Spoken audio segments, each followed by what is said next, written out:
भारतवर्ष की माताओं, बहनों और प्राणों से प्रिय भाइयों को मेरा सादर नमस्कार। आज मैं आपके समक्ष देश के आंतरिक समस्याओं पर बात रख रहा हूँ कि आप लोग सदैव सावधान और सतर्क रहें। आज आपके बीच में आपके वेशभूषा में ही रहकर कुछ लोग आपके ऐतिहासिक हत्या करने के षड्यंत्र में पिछले 1200 साल से सक्रिय हैं और वर्तमान समय में भी सक्रिय हैं। मैं बात कर रहा हूं वामपंथी इतिहासकारों की, जिसने षड्यंत्र पूर्वक अपने लेफ्ट हिस्ट्री में चित्तौड़ की रानी पद्मिनी पर अनेक मत रखा ताकि कोई इस देश का सपूत पद्मिनी के बारे में एक निश्चित विश्वसनीय मत नहीं बना पाए। और जिस वामपंथी इतिहासकारों ने रानी पद्मिनी के बलिदानमयी पावन इतिहास को काल्पनिक कहने का दुस्साहस किया, ये वामपंथी थी इतिहासकार जो कि वास्तव में बौद्धिक आतंकवादी हैं, सांस्कृतिक आतंकवादी हैं, तथ्यों की व्याख्या इस तरह से करते हैं कि लोगों को सत्य का पता ही नहीं लग सके। जो ये सोचते हैं कि सारे बुद्धि के षड्यंत्रों का, पैतरेबाजी का ज्ञान इसी के पास है, लेकिन ये वामपंथी इतिहासकार वास्तव में उस उल्लू की तरह हैं जिसे सुबह के सूर्य का स्पष्ट प्रकाश भी नहीं दिखता है। इसलिए उल्लू कहता है कि सूर्य की कथा तो काल्पनिक है, लेकिन जो वास्तव में आंख वाले हैं उसे ऐसे तमाम वामपंथी इतिहासकारों के ज्ञान और आंखों पर उसी तरह से हंसी आती है जैसे उल्लू के ज्ञान और उसकी आंखों पर सूर्य को देखने वाले लोग हंसते हैं। कुछ सांस्कृतिक आतंकवादी फिल्मकार के रूप में थोड़े से पैसे के लालच में आकर माता पद्मिनी के चरित्र पर उसके ऐतिहासिक तथ्यों को तोड़ मरोड़कर फिल्म बनाकर आपको गुमराह कर रहे हैं। तो हे मेरी वीरांगना माताओं, बहनों और वीर शिरोमणि भाइयों, अब माता पद्मिनी के ऐतिहासिक स्वाभिमान की रक्षा आपके ही हाथों में संभव है। इसी आशा से ये सत्य कहानी आपको याद दिला रहा हूँ कि आप मेवाड़ रियासत के उस पहले जौहर को भूल कैसे गए जिसमें 16,000 माताओं, बहनों और बेटियों को मुगल आक्रांताओं से बचने के लिए एक क्षण में अग्नि में स्वाहा हो जाना पड़ा। अब मैं इस देश के माताओं, बहनों और वीर भाइयों के समक्ष रानी पद्मिनी का वो ऐतिहासिक तथ्य रख रहा हूं जो डंके की चोट पर कहता है कि रानी पद्मिनी की कथा एक सच्ची घटना है। आप ध्यान से सुने। स्थापत्य इस बात का साक्षी है कि चित्तौड़ के किले में वर्तमान समय में भी रानी पद्मिनी के महल हैं, रानी पद्मिनी के ताल हैं, महाराणा रतन सिंह के शस्त्रागार हैं, रतन सिंह के सेना नायक गोरा बादल के महल हैं। कुंभलगढ़ के शिलालेख पर महाराणा रतन सिंह और रानी पद्मिनी का उल्लेख अंकित है। राजस्थान के फतेहनगर कस्बा में गरीबा नामक स्थान है, वहाँ एक मंदिर है। उस मंदिर में एक शिलालेख मिला है जिसमें अलाउद्दीन खिलजी के आक्रमण से पहले का कालखंड वर्णित है, जिसमें चित्तौड़ के महाराणा रतन सिंह और उसकी पत्नी रानी पद्मिनी का उल्लेख है। पुरातात्विक सर्वेक्षण के दौरान महाराणा रतन सिंह के सिक्के भी मिले हैं। जायसी लिखित पद्मावत किताब के बहुत वर्षों पहले एक पुस्तक छिताई चरित्र लिखा गया है। इस पुस्तक में रानी पद्मिनी का वर्णन है और अलाउद्दीन खिलजी के चित्तौड़ आक्रमण का भी वर्णन है। हेमरतन के गोरा बादल पुस्तक में रानी पद्मिनी के कथा का वर्णन है। लब्धोदय के पद्मिनी चरित्र में रानी पद्मिनी की कथा को स्वतंत्र रूप से लिखा गया है। एकलिंग महात्म्य पुस्तक में रानी पद्मिनी का उल्लेख है। यह पद्मिनी की कथा एक राजपूत प्रणाली के अनुरूप विशुद्ध तथा स्वस्थ परंपरा के रूप में चली आई है, जिसे कोई भी सभ्य मानव अस्वीकार नहीं कर सकता है। इसके साथ साथ और भी तमाम ऐसे ऐसे साहित्यिक ऐतिहासिक दस्तावेज हैं जो रानी पद्मिनी की विद्यमानता, आक्रमण के समय उसकी सूझबूझ, उसके द्वारा जौहर व्रत का नेतृत्व आदि सत्य घटनाओं को प्रमाणित करता है। मैं आप सबों की सेवा में ये विशेष जानकारी रख रहा हूं कि चित्तौड़ की रानी महाराणा रतन सिंह की धर्मपत्नी का वास्तविक नाम पद्मिनी है, न कि पद्मावती। मेवाड़ की जनता अभी भी इसे पद्मिनी नाम से ही याद करते हैं। और दूसरी महत्वपूर्ण बात यह है कि जब तक अलाउद्दीन खिलजी जीवित रहा उसने अपनी आंखों से कभी भी पद्मिनी को नहीं देखा है, मात्र रानी पद्मिनी के सौंदर्य का बखान ही सुना है। यह बात मैं ऐतिहासिक तथ्यों के आधार पर और सत्य कह रहा हूं और सत्य के अतिरिक्त कुछ नहीं कह रहा हूं।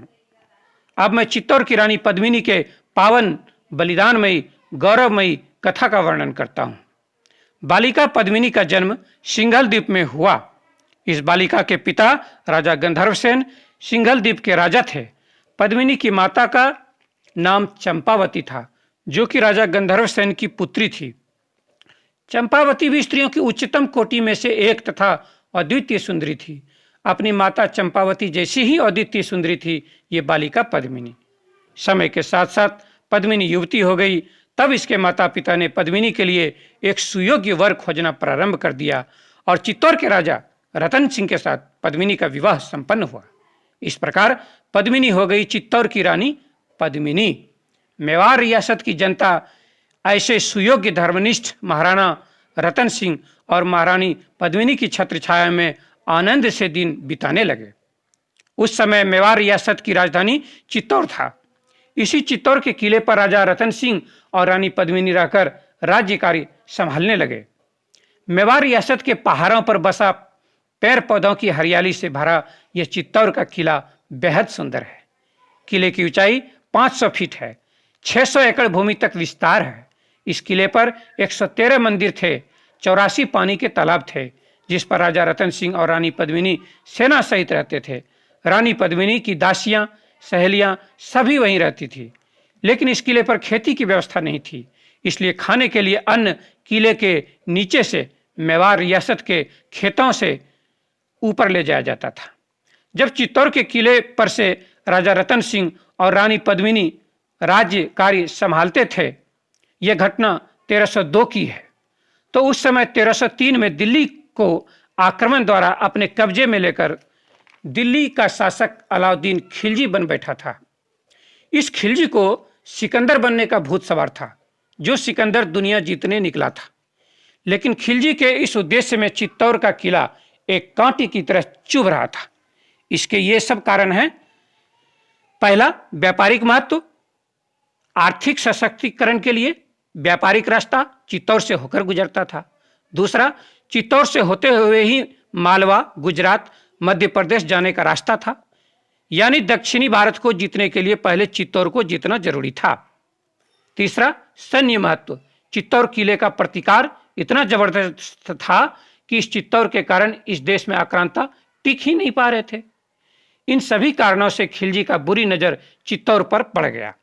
उसी समय चित्तौड़ के एक देशद्रोही प्रजा ने चित्तौड़ के साथ विश्वासघात करते हुए रानी पद्मिनी की सुंदरता की जानकारी इस अलाउद्दीन खिलजी को दे दिया। इन सब कारणों से खिलजी 28 जनवरी 1303 को दिल्ली से चित्तौड़ की ओर आक्रमण करने के लिए चल पड़ा। 2 बार इस किले पर आक्रमण करने पर खिलजी हार गया, भागकर युद्ध से गया।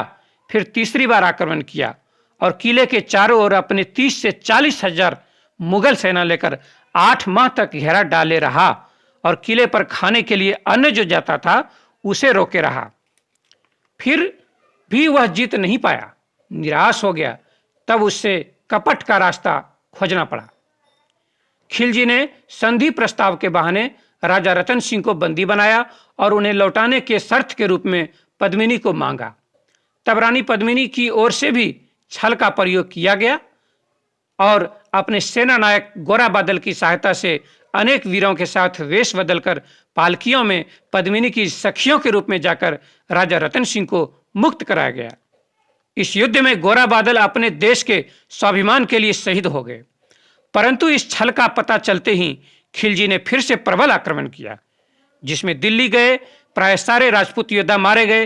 राजा रतन सिंह चित्तौड़ लौटे, परंतु यहां आते ही रतन सिंह को कुंभल नेर के शासक देवपाल के साथ युद्ध करना पड़ गया और उस युद्ध में कुंभल नेर का शासक देवपाल मारा गया।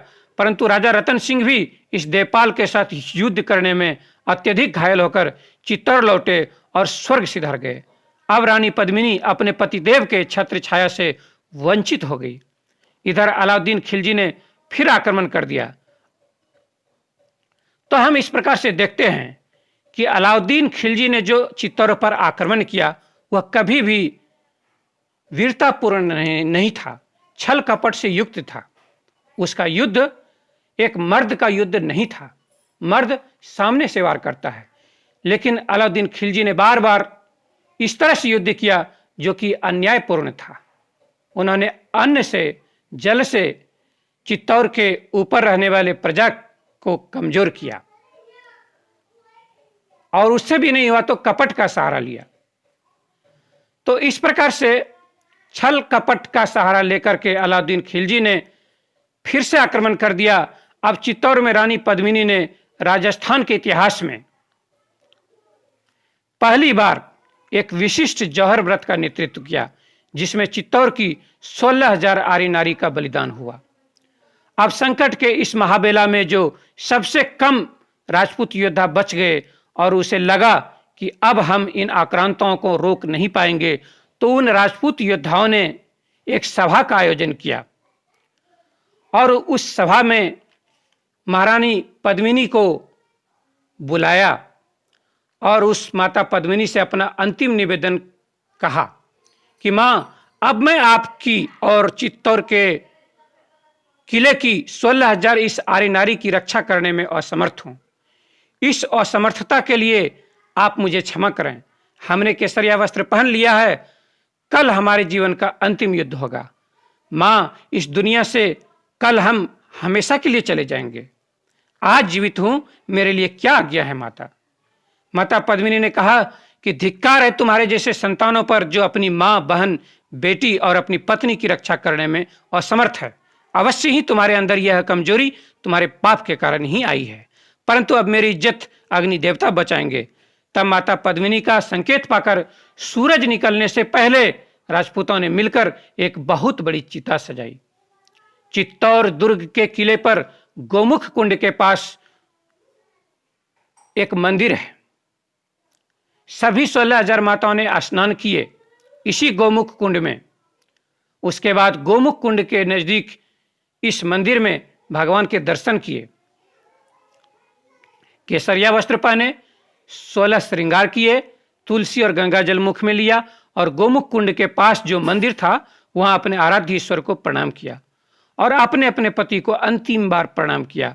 ब्राह्मणों ने खड़े होकर मंत्रोच्चार किया और मेरी मां रानी पद्मिनी, महासती पद्मिनी जो कि मां दुर्गा की अवतार थी, चिता की ओर चली और इतिहास साक्षी है, चिता में आग जलाने की जरूरत ही नहीं पड़ी। अग्निदेव स्वयं प्रकट हुए और माता पद्मिनी को गोद में बिठा लिया। इस प्रकार सती पद्मिनी चिता में हमेशा के लिए समाहित हो गई। रानी पद्मिनी के बाद सभी विधवा माताएं चिता में गईं। उसके बाद जो बहन बेटियां सुहागिन थी उसकी बारी आई, वे सब चिता में गईं। उसके बाद जो अविवाहित कुमारी कन्याएं थी वे सब चिता में गईं और उसके बाद बारी आई उन बच्चियों की जिसमें कोई मात्र 3 महीने की थी, कोई 6 महीने की थी, तो कोई 9 महीने की थी और किसी का कल ही जन्म हुआ था। उन्हें उनके पिताओं ने, उनके भाइयों ने अपने हाथों से अपने छाती पर पत्थर रखकर उसे चिता में समर्पित किया। राजपूत वीर ऐसा इसलिए करते थे कि उनको पता था कि कल यदि हम नहीं रहेंगे तो यदि इस कन्याओं तक आक्रांताओं के हाथ पहुंचे तो वे आक्रांता इस कन्याओं की ऐसी हालत करेंगे कि वो हाल चिता से भी भयानक होगा। अंत में शेष बचे वीर राजपूत किले का द्वार खोलकर आक्रांताओं से लड़ते हुए शहीद हो गए। यह है महासती चित्तौड़ की रानी पद्मिनी की सत्य कथा चरित्र।